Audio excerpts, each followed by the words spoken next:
Alors vous avez choisi de consacrer aujourd'hui une large part de ce journal des médias à un documentaire exceptionnel consacré à la pédophilie au sein de l'Église que va proposer TF1 dimanche. La fin de l'Omerta, c'est le titre de ce doc qui a décidé de s'intéresser à tous ces enfants qui sont devenus adultes et qui décident de prendre la parole pour dénoncer les actes pédophiles commis par des hommes d'église. Que ce soit devant la justice ou en écrivant des livres, ces témoins racontent ce qui leur est arrivé au prix souvent de récits bouleversants. Pour parvenir à ce résultat, il a donc fallu nouer des liens de confiance avec ses victimes.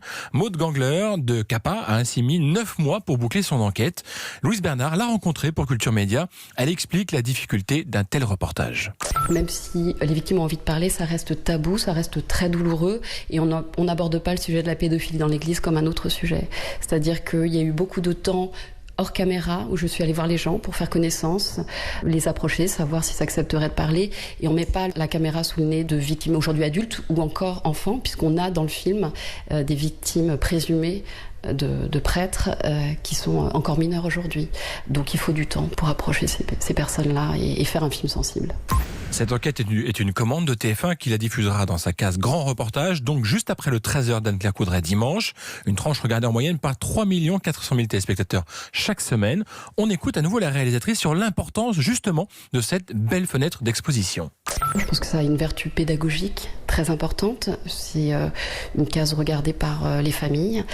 C'est important que des parents, des grands-parents voient ça pour parler de la pédophilie dans l'Église et de la pédophilie en général d'ailleurs.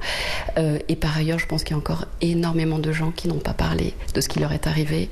Et voilà, je pense que ça va être un espace de libération. Beaucoup des victimes, c'est prescrit, c'est-à-dire qu'ils ne peuvent pas porter plainte. Parfois, ils ont raté à quelques mois la possibilité de porter plainte. Et il y a encore des gens qui peuvent porter plainte. Et voilà, je pense que c'est important. Alors Cyril, vous l'avez dit, une des forces de ce reportage, ce sont les témoignages de ces hommes qui ont été agressés sexuellement ou même carrément violés. Oui, en effet, ils sont nombreux à oser affronter les caméras. Je vous propose d'entendre Olivier, dont la plainte a permis de faire condamner un prêtre à 3 ans de prison, dont 2 fermes. Ce qu'il nous a montré à l'audience, c'est qu'il n'était absolument pas dans l'empathie, dans la compréhension des victimes, et il ne comprenait absolument pas ses gestes. Juste que ce qu'il avait fait était mal, mais pas qu'il nous avait fait du mal à nos victimes. Moi, sur son lit, j'étais sidéré. Je ne pouvais plus bouger. J'étais un objet. Alors, forcément, quand on parle de pédophilie au sein de l'Église, on pense à l'affaire qui secoue encore le diocèse de Lyon où le cardinal Barbarin a été condamné en première instance à 6 mois de prison avec sursis pour ne pas avoir dénoncé les agissements d'un de ses prêtres, le père Prénat. Une affaire qui a tout changé, estime Maude Gangler, la réalisatrice du documentaire de TF1, toujours au micro de Louise Bernard. L'affaire Barbarin a tout changé.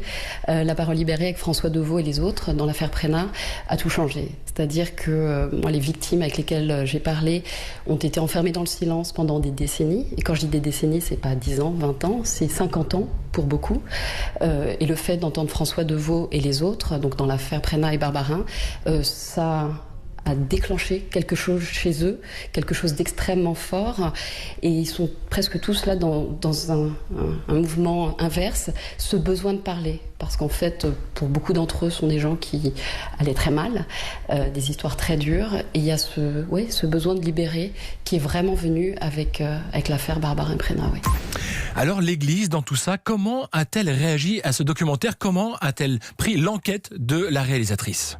Il y a eu 2 temps en fait. Il y a eu un premier temps où en fait je souhaitais filmer des initiatives dans certains diocèses et j'ai voulu filmer certaines conférences, et quand je suis passée par certains diocèses ça a été très compliqué, c'est-à-dire que j'ai eu des noms, des portes fermées ou pas de réponse. Enfin je me suis un petit peu sentie baladée pendant quelques temps et à un moment donné je me suis dit que de toute façon le sujet je le faisais avec ou sans l'Église, et en fait je suis passée par la conférence des évêques de France et je leur ai parlé du sujet, et là les choses se sont vraiment débloquées, c'est-à-dire qu'ils m'ont laissé filmer une conférence avec Olivier Savignac, Monseigneur Crépy, qui s'occupe de la lutte contre la pédophilie au sein de l'Église.